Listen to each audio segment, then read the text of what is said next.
দর্শক আসসালামু আলাইকুম, আপনাদের স্বাগত জানাচ্ছি সপ্তাহের আলোচিত বিষয় নিয়ে বাংলা ভিশনের বিশেষ আয়োজন যে কথা বলতে চাই অনুষ্ঠানে। আপনাদের সঙ্গে আছি আমি জিয়া খান। দর্শক, আপনারা জানেন এই অনুষ্ঠানের মাধ্যমে আমরা সমসাময়িক বিভিন্ন বিষয় নিয়ে আলোচনা করে থাকি। আজ আমাদের আলোচনার বিষয় সমসাময়িক বাংলাদেশ।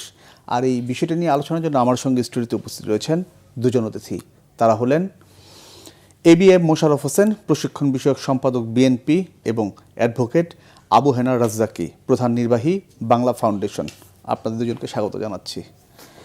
দর্শক, ট্রান্সশিপমেন্ট বাতিল করল ভারত, ফলে স্থলপথে নেপাল, ভুটান ও মিয়ানমারের পণ্য যাওয়ার সুবিধা বন্ধ হলো। আজকে এই আলোচনাটির পাশাপাশি আমরা ভারত বাংলাদেশের সাথে সম্পর্ক এবং ভারতের আন্তর্জাতিক সম্প্রদায়ের কাছে ভারতের যে ইমেজ সেটা নিয়ে একটু আলোচনা করব।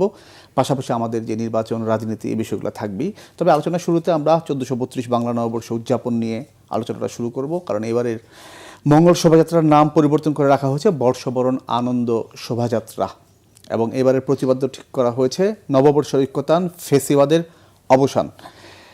আলোচনার শুরুতে আমরা ABM মোশাররফ হোসেন, তাকে দিয়ে শুরু করবো। এই যে পরিবর্তন, এই বিষয়ে মানে আপনার প্রতিক্রিয়ার আগে একটু জানবো। ধন্যবাদ আপনাকে, ধন্যবাদ আমার সহ আলোচক রাজ্জাকি ভাই সহ বাংলা বিশ্বের দর্শক শ্রোতা। আসলে বৈশাখী উৎসব আমরা দেখেছি যখন আমরা ঢাকা বিশ্ববিদ্যালয়ের ছাত্র ছিলাম, তখন আমরা দেখেছি 1989 সাল থেকে এটা আনুষ্ঠানিকভাবে এটা পালন করা হচ্ছে। তখন আপনি যে নামটা বললেন যে বর্ষবরণ অনুষ্ঠান, এই ধরনের একটা নাম ছিল। পরবর্তী সময় নানা রাজনৈতিক ইকুয়েশন এটার নাম নানাভাবে পরিবর্তন হয়েছে। কখন কেউ মঙ্গল শোভাযাত্রা, কেউ অন্যান্য নানা করা হয়। তবে আমি মনে করি এইটা একটা সার্বজনীন উৎসব হওয়া উচিত, যেটা এখন বাংলাদেশে যেটা পালিত হচ্ছে। যে আমাদের দেশে আপনি দেখেন ছোটোবেলায়, আমরা যখন ছোটোবেলায় ছিলাম তখন বৈশাখ উদযাপন আমরা এটাকে হালখাতা বলতো। তখন আমরা দেখতাম যে দোকান টোকানে নতুনভাবে ব্যবসা শুরু করা অথবা পূর্বের যে লেনদেন যা ছিল তা পরিশোধের মাধ্যমে এটা শুরু হতো।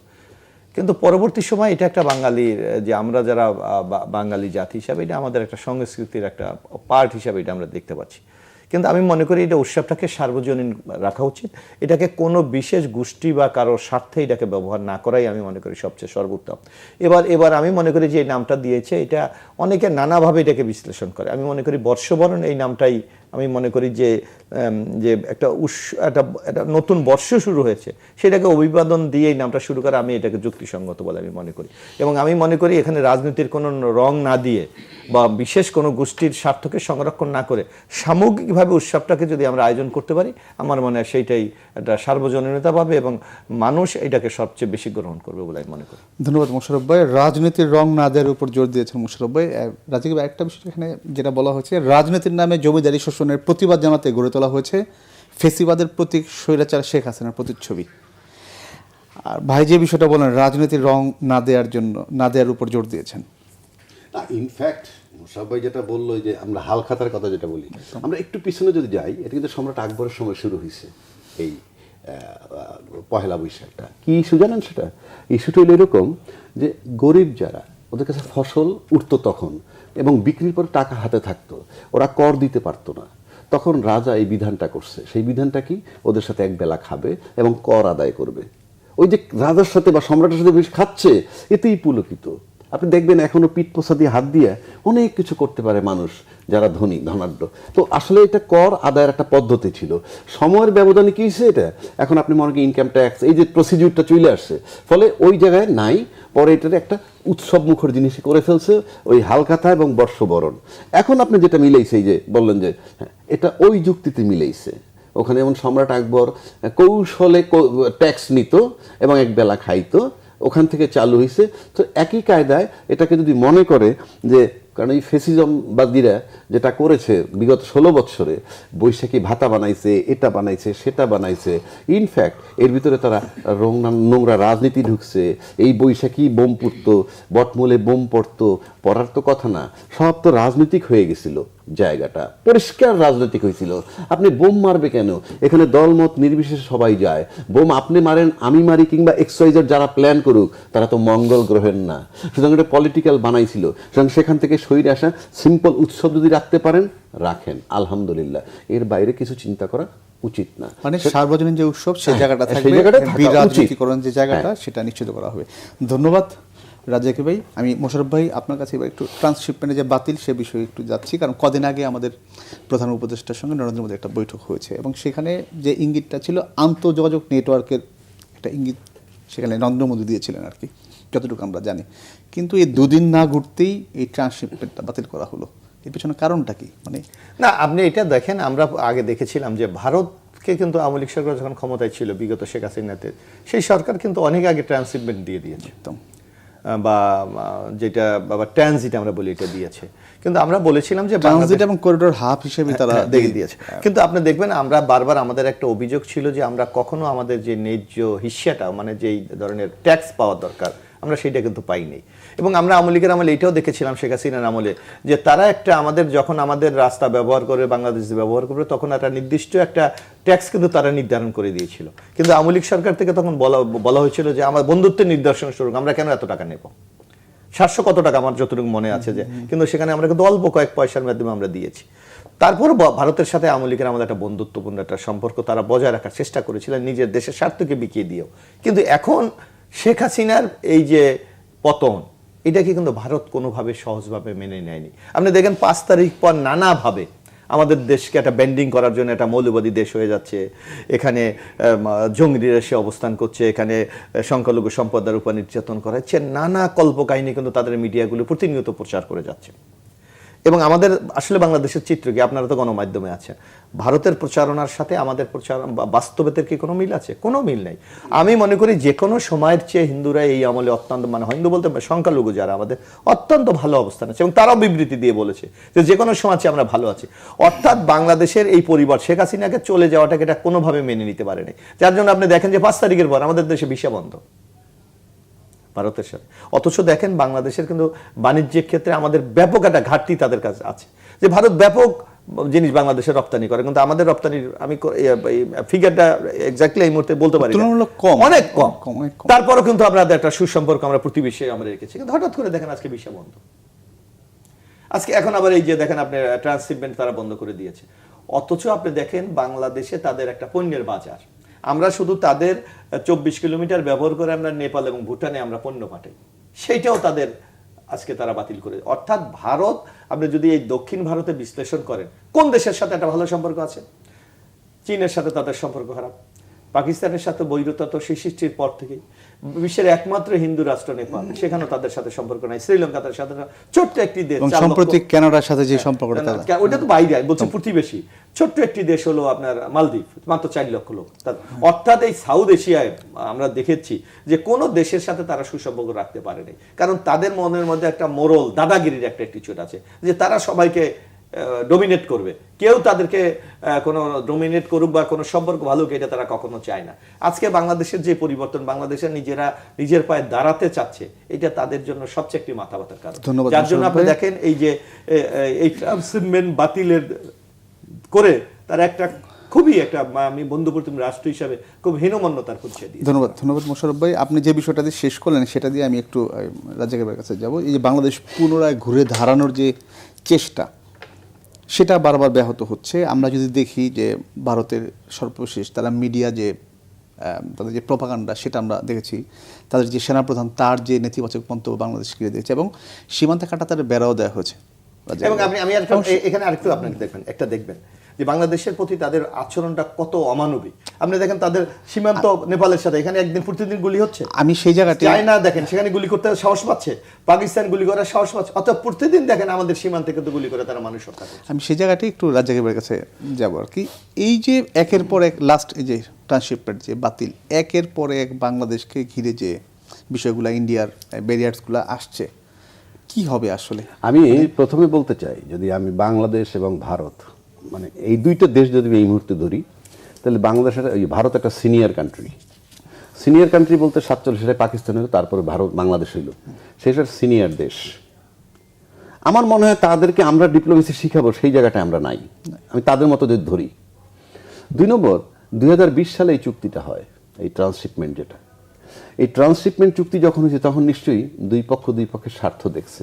কিন্তু আমাদের কাছে কথিত আছে কি, যে হাসিনা বোধহয় সবসময় ছাড় দিছে, যে অসম চুক্তি দিছে, শুনতেছি যেটা, আমি তো আর গভর্নমেন্টের ভিতরে নাই যে আমি চুক্তিটা দেখছি। তো অসম চুক্তি যদি হয়ে থাকে তাহলে আমার বিরুদ্ধে চুক্তিটা ছিল, মানে আমার জন্য ভালো হয় নাই, তো সেটা যদি বাতিল হয়ে থাকে খারাপ কি? ওই তর্কে বলতেছি, সেটা যদি বাতিল হয়ে থাকে খারাপ কি? এক। দুই, আমরা কি করতাম, মালটা টাইনে ভারতের একটা স্পটে দিতাম, সেখান থেকে কিন্তু অন্যান্য জায়গায় যাইতো, ভারতের ট্রান্সপোর্টে, আমার ট্রান্সপোর্টে না, সেখানে আমি কিছু টাকা পাইতাম, ফাইন। ভারত এটা যদি বাদ দিয়ে থাকে কিংবা স্থগিত করে থাকে, সেটা তো সে তার স্বার্থ দেখছে। আমি যদি ভারতে বসে চিন্তা করি তাদের দিক, সে যদি তার দেশের জন্য মঙ্গল হয়ে থাকে, সেটা করে থাকে, তাহলে তো তার দেশ তাকে বাহবা দিবে, সেখানে কিন্তু আমার বাধা দেওয়ার কিছু নাই। এক। দুই, যদি ভারতের জন্য এটা ক্ষতিকর হয়ে থাকে, টাকা পয়সার দিক থেকে ভালো অন্যভাবে যদি ক্ষতিকর হয়ে থাকে, তাহলে সেটার জন্য আমার কিছু আসে যায় না। তার যদি ক্ষতি হয়ে থাকে, তার দেশের জনগণ, তার দেশে বিরোধী দল আছে, এবং এই তার দেশের জনগণের কাছে মোদি সাহেবের রাজনৈতিক কৈফিয়ত দিতে হবে। এখন আসেন আমার পালা। আমি আপাত দৃষ্টিতে দেখতেছি যে আমার ক্ষতি হচ্ছে। কি ক্ষতি? জাস্ট আমার ক্যারিং কস্ট বাড়বে। অর্থাৎ আমি যদি এখন আকাশ পথে যাই, আমাদের বাণিজ্য উপদেষ্টা কিন্তু বলছেন যে এটা নিয়ে চিন্তার না না, এটা ভারতও বলছে, তাদের পত্রিকায় আসছে, তাদের পররাষ্ট্র মন্ত্রণালয় দপ্তর থেকে বরাত দিয়ে বলছে যে তাদের ইয়েতে কিছু কি বলে এটারে, তাদের বন্দরে একটা যানজট তৈরি হয়, সে কারণে তারা এটা আপাতত একটু স্থগিত করছে। আমি তারটাই মেনে নিব, আমি এর বাইরে তো যেতে পারবো না। তারা আবার এটাও বলছে যে ভারতে বাংলাদেশে কোনো হ্যাম্পার হবে না এটায়। এখন হ্যাম্পার বলতে কি, আমার ট্রান্সপোর্ট না গেলে যদি আকাশ দিয়ে যায় একটু কস্টিং বাড়বে। সেই কস্টিং যদি যেখানে আমরা পাঠাই মাল, সেই মায়ানমার বলেন, ভুটান বলেন, তাদের কাছ থেকে আমরা তারা যদি মেনে নেয়, তাহলে আমার খুব একটা ক্ষতি হচ্ছে না। ইন এডিশন, আপনি বিমস্টেকে যেটা এখন পার্শ্ব প্রতিক্রিয়া যেটা দেখাই, যে বিমস্টেকে আমরা আলাপ করলাম কি আর আইসে অ্যাকশন দেখলাম কি, সেটার ব্যাখ্যা কিন্তু আমি দিলাম। এটা লাভ ক্ষতি দুই পক্ষ হিসাব করবে। আর প্রকৃত ঘটনা কি, এটা বলতে হবে ইউনূস সাহেব আর মোদি সাহেবের লাগবে, যে আপনার সাথে বিমস্টেকে আলাপ হয়েছিল কি আর এখানে হইল কি, এটার কৈফিয়ত তাকে দিতে হবে। কিন্তু আমি যেটা মনে করি, এন্ড অফ দ্য ডে, যেখানে 7 মাস লাগছে আমার প্রথম দেখা করতে, আমার তো দেখাই হচ্ছিল না। এই যে দেখা হয়েছে, সেটা আমার প্রথম অর্জন আমি মনে করি। দেখা না করলে কি করতাম? আপনার সাথে যদি কথা না হয়, আমি কিন্তু I will not be able to read your mind. তো এই যে ইউনূস সাহেবের সাথে ডোর ওপেন হইলো, একটা উইন্ডো ওপেন হইলো, একটা বদ্ধ ঘর, তার থেকে একটা উইন্ডো ওপেন হয়, কিছু আলো ঢোকে, ওই আলো দিয়ে আপনি সেকেন্ড উইন্ডো দেখবেন, সেটা খোলার পর একটা দরজা পেতে পারেন। সুতরাং আমি মনে করি ডিপ্লোম্যাটিক্যালি ওনাকে ফেস করতে হবে ইউনূস সাহেবকে। এবং সবচেয়ে ইন্টারেস্টিং ব্যাপার, ব্যথাটা কোথায় জানেন? ইউনূস সাহেবকে যখন বলা হয়েছে, আপনি যে ভারতের আর্মি প্রধানের কথা বললেন, সে কিন্তু বলছিল নির্বাচিত সরকার আসলে তাদের সাথে আমরা কাজ করবে ভারত কমফোর্টেবলি, আপনার মনে আছে হয়তো। কিন্তু আমার প্রশ্ন হচ্ছে, তখন তো বাংলাদেশের যে বড় বড় রাজনৈতিক দলগুলো, তারা কি একবারও বলতে পারতো না যে ইউনূস সাহেব তো অনির্বাচিত সরকার না, কাগজে কলমে ভোট হয়নি, কিন্তু আমরা দলমত নির্বিশেষে তাকে বসাইছি, সে আমাদের গ্রহণযোগ্য সরকার, তার সাথে ডিপ্লোম্যাটিক করসপন্ডেন্স আপনারা করেন, কেন বলেন নাই? সুতরাং 7 মাস যাবত যে ইউনূস সাহেবের দেখা হয় নাই, এই ব্যর্থতার দায় শুধু একা ইউনূস সাহেবের নয়, আমাদের দেশের বড় বড় রাজনৈতিক দল যারা বলে যে এই আন্দোলনে আমাদের ভূমিকা আছে এবং আমরা তাকে বসাইছি। হ্যাঁ ভাই, আমি আসবো আপনার কাছে। মোশাররফ ভাই, এই প্রশ্নটা আপনার কাছে নিয়ে যেতে চাই, যে এই যে ব্যর্থতার দায়টা শুধু ইউনূস সাহেবের নয়। না, এটা আমি রাজ্জাক ইব্রাহিমের সাথে একমত। এটা ব্যর্থতার কোনো বিষয় না। এটা হলো ভারত আমাদের একটা প্রতিবেশী রাষ্ট্র, ভারতের সাথে আমাদের নানা বিষয়ে চুক্তি আছে, তাদের সাথে আমাদের একটা কূটনৈতিক সম্পর্ক আছে। সুতরাং আমরা মনে করি ভারতের সাথে আমাদের যে সম্পর্কটা হবে, সেটা হলো মর্যাদা এবং সার্বভৌমত্বের ভিত্তিতে। সুতরাং ভারত যে আচরণ করছে, এটা কোনো, আপনি দেখেন যদি ওয়ার্ল্ড ট্রেড অর্গানাইজেশনের আপনার যে সংজ্ঞা দেখেন, সেখানে আজকে ভারত যে ট্রান্সশিপমেন্ট বাতিল করেছে, তাদের ভারতও কিন্তু চুক্তিভুক্ত দেশ, এটা কোনোভাবে ভারত পারে না, কারণ ভারত একতরফাভাবে এই চুক্তি প্রত্যাহার করে নিতে পারে না। ডব্লিউটিওর যে বিধিবিধান আছে সেটা তো লঙ্ঘন করছে, অবশ্যই লঙ্ঘন করেছে। অথচ আপনি দেখবেন ভারত কিন্তু আমাদের ভূখণ্ড ব্যবহার করে তাদের যে 7 সিস্টার যেটা আছে, সেখানে কিন্তু নানা পণ্য তারা রপ্তানি করছে। বিশেষ করে সুনামগঞ্জ দিয়ে কিন্তু তারা আলাদা সড়ক তৈরি করছে। আমাদের চট্টগ্রাম পোর্ট থেকে তারা মাল কিন্তু ওখান থেকে নিয়ে যাচ্ছে। সুতরাং এইটা আমি মনে করি সম্পূর্ণ একটা রাজনৈতিক কারণ শেখ হাসিনার এই যে পলায়ন অথবা শেখ হাসিনার এই পতন, এইটাকে তারা ভারত কোনোভাবে এটা মেনে, বরং এটাকে তাদের একটা মেনে না নেওয়ার পরও এবং কালকে তাদের পররাষ্ট্রমন্ত্রী যে তাদের জয়শঙ্কর। বক্তব্য দিয়েছে, জয়শঙ্কর, ভারতের চেয়ে বেশি বাংলাদেশের মঙ্গল কামনা অন্য কোনো দেশ করে না। এইটা আমার মনে হয় it is the absolutely political statement. এটার সাথে বাস্তবতার কত মিল আছে? মানে আমরা কি সেই কার্যক্রমে সেটা দেখছি এখন? না, এটা আমরা কোনোভাবে আমরা দেখতে পাচ্ছি না। আপনি দেখেন এই যে ট্রান্সশিপমেন্ট, যদি তারা ভারত মনে করে যে কথাটি রাজ্জাকি ভাই বলেছে, তাদের যে মুখপাত্র বলেছে যে তাদের পণ্য, এটা কি আজকে নতুন কিছু যে তাদের পণ্যগুলোতে যানজট হয়ে যাচ্ছে, জট হয়ে যাচ্ছে, তারা সরবরাহ করতে পারছে না? অথচ আপনি দেখবেন আমাদের চট্টগ্রাম বন্দর অথবা মোংলা পোর্ট, আমাদের নিজে মোংলা পোর্টে আপনি দেখেন একটা ওই পণ্য খালাস করতে কত সময় লাগে, তারপর কিন্তু ভারতকে আমরা ব্যবহার করতে দিয়েছি, আমরা মোংলা পোর্ট দিয়েছি।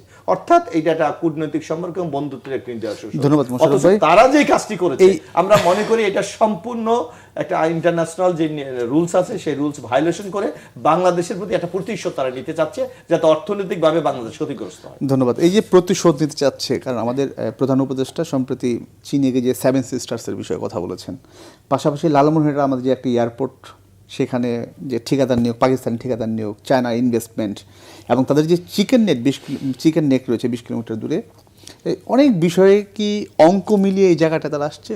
না না, আপনি যখন ভূ রাজনীতির ভিতরে ঢুকবেন বা জিও পলিটিক্যাল বিষয়ে যখন আসবেন, প্রত্যেকটা দেশ তার নিজ নিজ সিকিউরিটি, নিরাপত্তার জায়গাটা দেখে। আপনি দেখেন যে বিমস্টেকে যখন গেল আমাদের ইউনূস সাহেব, বা চায়না, এর আগে যখন চায়না যাওয়ার আগে কিন্তু আমার এখানে একটা টার্মোয়েল সিচুয়েশন হয়েছে, নানান ধরনের পলিটিক্যাল দিয়ে হয়েছে, দৌড়ঝাপটা হয়েছে। আবার যখন এখানে একটা সম্মেলন হইতেছে, যে আন্তর্জাতিক সম্মেলন হইল, এই যে কি ইনভেস্টমেন্ট সম্মেলন যেটা হইল, ঠিক তখনও কিন্তু আপনার এই যে বাটার দোকান, তারপরে কেএফসির উপরে হামলা, প্লাস আপনার কি বলে, আমি ফিলিস্তিনের জন্য আমার কলিজা ছিঁড়ে যাইতেছে, এই ধরনের কিছু লোক বাজারে নামছে, মানে একটা থেকে একটা আইসে পড়ে আলোচনায়। যারা এই বাটার দোকানে হামলা করছে এবং ফিলিস্তিনের জন্য লিপ সিম্পিতে দেখাইতে নামছে, তারা লুটেরা। আমি একটা কথা বলি, কেন আপনি ফিলিস্তিনের জন্য আপনি যখন একা একা 2-4টা ফ্রেন্ড একসাথে বসেন, আপনি কিন্তু আলাপ করেন, কি খুব বেদনাদায়ক যেটা ফিলিস্তিনি হচ্ছে, কেউ আছে যে আমরা খুশি হই যে আলোচনাটা করি, ইভেন ঘরে বসে কেউ করি না, ওটাকে বলে ফিলিংস। এখন এত ফিলিংস আপনার ফিলিস্তিনিদের জন্য, আপনাদের যারা মাঠে নামছেন, বাংলাদেশ গত 15 বছর যাবত বাংলাদেশের প্রশাসন এবং শেখ হাসিনা ছিল ইসরায়েল, আর আমরা যারা জনগণ তারা ছিলাম ফিলিস্তিনি। তাদের ইকুইপমেন্ট, বিমান সবই তো আসছে কাদের? ইসরায়েলের। আমি ওটা বলছি না, গত 16 বছর শাসন আমলের কথা বলছি। বাংলাদেশের প্রশাসন এবং শেখ হাসিনা এই বিএনপির জন্য ছিল ইসরায়েল, আর এরা ছিল ফিলিস্তিনি, আমরাও ছিলাম ফিলিস্তিনি। অর্থাৎ দেশের মধ্যে আয়নাঘর, গুম, হত্যা, তাদের ইলিয়াসরে গুম করছে, তাদের চৌধুরী আলমরে গুম করছে। তৌহিদি জনতা তখন কোথায় ছিলেন? ভালোবাসা তখন আপনার জাগ্রত হয় নাই? এখন কোথায় ফিলিস্তিন? তার জন্য আপনার জাগ্রত হয়েছে বাটার দোকান লুট করার জন্য। কারণ কি এখন? কারণটা জাস্ট লুট করা। এক হইলো লুট করা, ওই লুটেরা বাই নো। দ্বিতীয় হইলে যেখানে একটা সম্মেলন হচ্ছে, just to give a bad impression. তার মানে এখানে ষড়যন্ত্র। হ্যাঁ, অফকোর্স ষড়যন্ত্রের উপর নিশ্চয়ই ষড়যন্ত্র। তাহলে আপনি এইরকম একটা সময়, আচ্ছা ধরেন আপনার বাসায় যখন মেহমান যায়, 500 বিনিয়োগকারী, না 500 বিনিয়োগকারী পরে আপনার বাসায় যখন একটা মেহমান যায়, আপনার ঘরে কিন্তু পোটলা পাটলি এদিক সেদিক থাকে, তখন আপনি কি করেন? আচ্ছা এখানে বালির কাজ আছে, বালিটা সরা, আজকে ঘরে মেহমান আসবে। এই যে মেহমানগুলো আসলো, এই মেহমানগুলোকে একটা ভালো পরিবেশ দেখানোর দায়িত্ব কি শুধু সরকারের একার? না, আমাদেরও। আপনি ঠিক পার্টিকুলার দিন কই এখন কোথায় আপনার এই আন্দোলন, ফিলিস্তিনের জন্য র্যালি শেষ হয়ে গেল, গার্মেন্টসের শ্রমিক ছাঁটাই নিয়ে আন্দোলন হলো মাঠের উপরে, এই যে সেদিন পরের দিন কই শেষ হয়ে গেল? আবার একটা অকেশন তৈরি করবেন, আবার আসবে। Very intentional plan game. আপনি যদি আপনার নিজের দেশের 12টা বাজান, কেউ কেউ বলে, ওনারাও অনেক সময় বলে যে নির্বাচিত সরকারের কাছে ক্ষমতা দিলে সব ঠিক হয়ে যায়। আমি এগ্রি। আমি ইউনূস সাহেব যতই ভালো জানি না কেন, আমি আই নেভার অ্যালাউ হিম যে আপনি লম্বা সময় নির্বাচন ছাড়া থাকেন। কিন্তু যারা বলেন আপনারা রাজনৈতিক দলরা যে উনি থাকায় ক্ষতি হচ্ছে, আপনি ডিসেম্বর পর্যন্ত কেন মেনে নিচ্ছেন? জুন পর্যন্ত কেন মেনে নিচ্ছেন? আপনার মাঠে নেমে নির্বাচনটা কেন এপ্রিল মাস, মে, জুনে আদায় করেন না? আমার একটা নৈতিক, আমি তাদের উপরে চাপ দিচ্ছি, যে লোক ক্ষতিকারক, আপনি কেন সেই জুন কোথায়, ডিসেম্বর কোথায়, প্রতিদিন হচ্ছে কি, কেন আপনারা মানতেছেন? এখানে আমার একটা বিরাট প্রশ্ন তাদের কাছে। আচ্ছা, এই প্রশ্নের উত্তর আপনার কাছ থেকে জানবো। দর্শক যে কথা বলতে চান, অনুষ্ঠানটি ছোট্ট একটা বিরতি, সঙ্গেই থাকুন।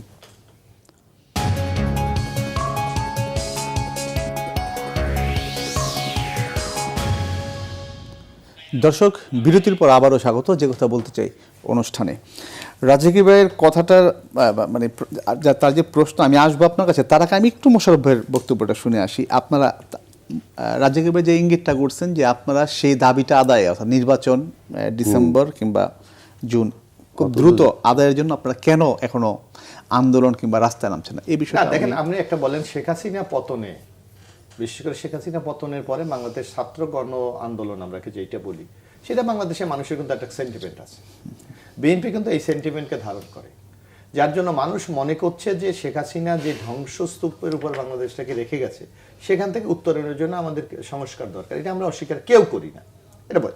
কিন্তু আপনার কথা হলো সেই সংস্কারটার জন্য কত সময়টা দরকার, এটা কিন্তু আমরা বিএনপির পক্ষ থেকে বারবার বলে আসছি।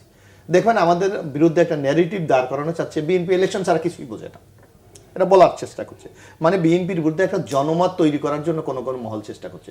কিন্তু আমরা স্পষ্ট ভাষায় বলছি যে একটা রাজনৈতিক দল হিসাবে আমাদের তো মূল দায়িত্ব হলো জনগণের কর্তৃত্ব প্রতিষ্ঠা করা, সেটা ভোটের মাধ্যমে, যার জন্য আমরা নির্বাচন দাবি করছি।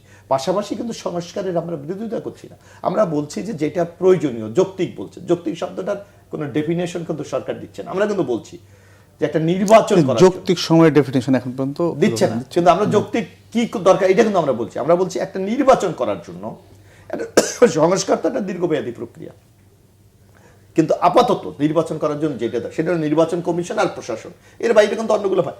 এখন আপনি মনে করেন একটা সংস্কার আমার করতে হবে, ধরেন আপনি যদি বলেন যে আমার প্রশাসন সংস্কার করতে হবে, এখন প্রশাসনে তো আপনার শর্ট টাইম কিছু আছে যে তাৎক্ষণিক আমি কি করলে আমি এটা গ্রহণযোগ্য নির্বাচন করতে পারি, অথবা নির্বাচন কমিশন কি করলে আমি নির্বাচনটা করতে পারি। মোশাররফ ভাই ঠিক আছে, আমি একটা দেখবেন সেখানে একটা নেগেটিভ দাঁড়ান করা হচ্ছে, বিএনপি এটা চায় না, মানে আমাদেরকে একটা কাঠগোড়া দাঁড় করানো হচ্ছে। যে কথাটা এখন এই রাজ্জাকি ভাই বলছে, আমরা যদি এখন বলি আমরা মানি না, আমাদের কালকে নির্বাচন দিতে হবে, কিছু কিছু আছে দাঁড়িয়ে এই বিএনপি পাগল হয়ে গেছে ক্ষমতা যাওয়ার জন্য। অর্থাৎ আমরা এখন উভয় সংকটে আছি। একদিকে যদি আমরা যখন জনগণের অধিকার প্রতিষ্ঠা করতে গেল আমাদের বিরুদ্ধে একটা গ্রুপ দাঁড়িয়ে যাচ্ছে, আবার সংস্কার করে নির্বাচন কথা বলে ওই যেমন রাজা ভাই বলছে দ্রুত আপনার করে না, ওনারাও বুঝতে পারছে দেশ নিয়ে নানা ষড়যন্ত্র হচ্ছে। এই দেখেন আজকে আমাদের পার্শ্ববর্তী দেশের ভূমিকা, আজকে এই যে মার্কিন যুক্তরাষ্ট্র আমাদের উপর একটা ট্যাক্স আরোপ করে, যদিও সামগ্রিক বিষয় একটা গোলাটের পরিস্থিতি। এই অবস্থাকে উত্তরণের জন্য আপনার একটা নির্বাচিত সরকার দরকার, যাদের সাথে যে কোনো অপোনেন্ট পার্ট আমাদের, যাদের সাথে একটা বার্গেনিং করার জায়গা তৈরি। ধন্যবাদ। রাজাকি ভাই আপনি একটু বলবেন কেন নামছে না, এই উত্তরটা আপনি দেন। আচ্ছা, আমি কেন নামছিল একটা পরে আসি। প্রশ্ন হচ্ছে বিএনপি নির্বাচন চায়, উনি বললো সেই ট্যাগটা লাগানো হইল। ট্যাগটা লাগলো কেন? বললি লেগে যাবে, বললি লেগে যাবে। আমি ঘুষ খাই না, বললে কিছু আসে যায়? আমার কিচ্ছু আসে যায় না। ইউনূস সাহেব অথর্ব বলে নাই মিডিয়াতে এমন কোনো লোক নাই, ইউনূস সাহেব অযোগ্য বলে নাই এমন কোনো লোক নাই। না, তিনি যে যোগ্য সেটা তো বলছে। আমার দরকার নাই, আমি অযোগ্যটাই থাকি, তার আগে তার দরজায় টোকা দেওয়ার ক্ষমতা নাই। এক। দুই, প্রশাসন মাঠে নামতেছে না, কাজ করতেছে না, প্রশাসন নাড়াইতে পারতেছে না। আমি বলি XYZ বলে, কারো কাছ থেকে আপনি ফর্মুলা পাইছেন যে হোয়াট ইজ দ্য ফর্মুলা, কি ফর্মুলায় প্রশাসন নামে বলেন না, দিয়ে দেন না ফর্মুলাটা দেখি, দিয়ে দেন। এক। দুই, প্রতিবেশী দেশ নির্বাচন চায়, জয়শঙ্কর সাহেব বলছেন এই নির্বাচন চাওয়া আমার কাছে অপরাধ না। উনি প্রতিবেশী দেশ, উনি নির্বাচন চাইলে যদি মনে করেন গণতান্ত্রিক সরকার আসলে ভালো হবে, তার ক্যালকুলেশন চাইতেই পারেন। বিএনপিও নির্বাচন চায়, দুইটা তো মিলে গেল। তারপরও ডিসেম্বর কেন? আমি জুন পর্যন্ত যাচ্ছি কেন? কথাটা বোঝেন, ডিসেম্বর কিন্তু বহুদূর। এক। আবার বলেন রোডম্যাপ নাই, রোডম্যাপ নাই কোথায়? কি করবে? রোডম্যাপ নাই কোথায়? ডিসেম্বরে নির্বাচন হলে অক্টোবরে তফসিল আসবে। যদি আপনি এপ্রিল মেতে নির্বাচন যান, তাহলে ফেব্রুয়ারি বা মার্চের দিকে তফসিল। Very simple. সেটা তো ঠিক আছে, যদি না তাইলে আপনি রোডম্যাপটা কি? এরপরে রোডম্যাপটা কি? আপনি তো জুলাই আগস্টে গিয়ে চিন্তা করতে পারেন যে সেপ্টেম্বর অক্টোবরে দিবে কিনা। আপনি এখনই বলতেছেন কালকে সকালে দেখা করলে কি রেজাল্ট হবে। বিএনপি যখন দেখা করতে চায়, দেখা করলে কি হবে? আপনি তফসিল পাবেন কখন? ডিসেম্বরের নির্বাচনের তফসিলটা কখন দিবে? তফসিলটা কখন দিবে? অক্টোবরে। এখন কি? আমি লজিক্যালি বলতেছি, আপনাদের সম্পর্কে ধারণা হচ্ছে কেন? ইদানিং একটা কথা উঠছে, ইউনূস সরকারকে 5 বছর চাই, কথা উঠছে। এটা তো তামাশা না যে আপনি 5 বছর থাকবেন। ইউনূস সাহেবকে আমি লাইক করি বা পছন্দ করি, কিন্তু উনি দেবতা না। এই জায়গাটা আমি আসবো, আমি একটু মোশাররফ ভাইয়ের কাছে ঘুরে আসছি। সেটা হচ্ছে এই যে 5 বছর আপনারা থাকেন, যেটা স্বরাষ্ট্র উপদেষ্টা কালকে একটি জেলায় গিয়ে বলেছেন যে মানুষ বলছে আপনারা 5 বছর থাকেন, আপনার না, বিএনপি কি বলে? আমরা যে সন্দেহটা পরে আমরা যে সন্দেহটা করছি যে এখানে না এটা নিয়ে বিএনপি কি বলে? না বিএনপি আমরা তো বারবার বলেছি দেশ নিয়ে একটা ষড়যন্ত্র হচ্ছে, এই কথা তো আমরা বলছি।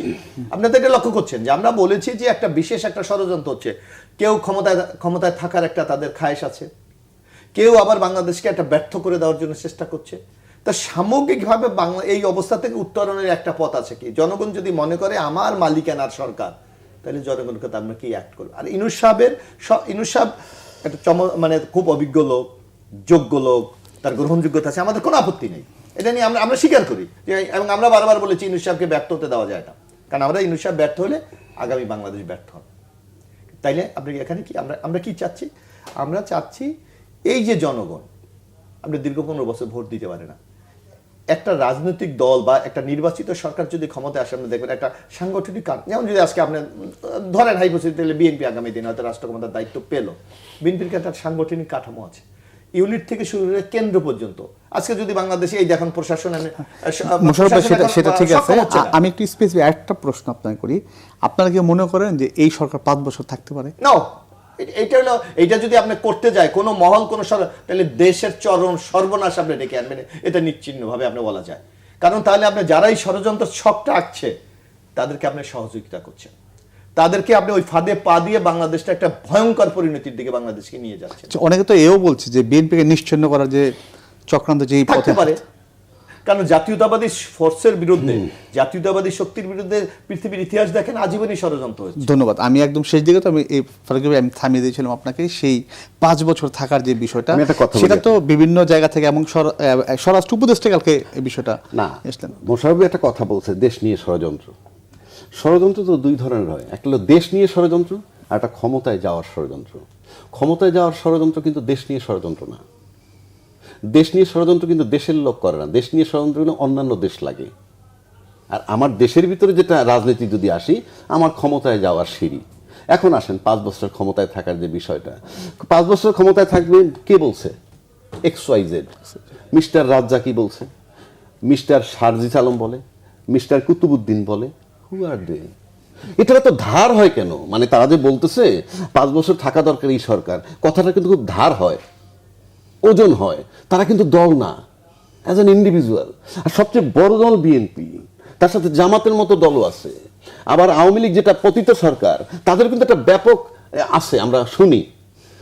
এরা তো কেউ 5 বছর থাকতে দেয় না, তাকে দিবে না। আমি ব্যক্তিগতভাবে তো অ্যালাউ করব না, আমি একটা গণতান্ত্রিক লোক হিসাবে। কিন্তু ওদের কথাটা তো ধার কেন, ওই কথাটা এত লাগে কেন সবার? তার মানে ওদের কথাটার ভিতরে একটা ফোর্স আছে। আর যারা বলে যে এটা আমরা অ্যালাউ, তাদের কথায় ফোর্সটা নাই। ফোর্স না থাকার কারণ কি সেটা আপনাকে আমি বলছি একদম শেষ দিকে। হ্যাঁ, একদম শেষ দিকে। আপনি মনে করেন যে এই মুহূর্তে যদি ইউনূস সরকার 5 বছর থাকে, তাহলে যারা যারা রাজনীতিবিদ, যারা যে সমস্ত শূন্যস্থানগুলো পূরণ করে যারা যারা প্রোভাইড হয়েছে, তারা কিন্তু 5 বছর থাকতে পারে।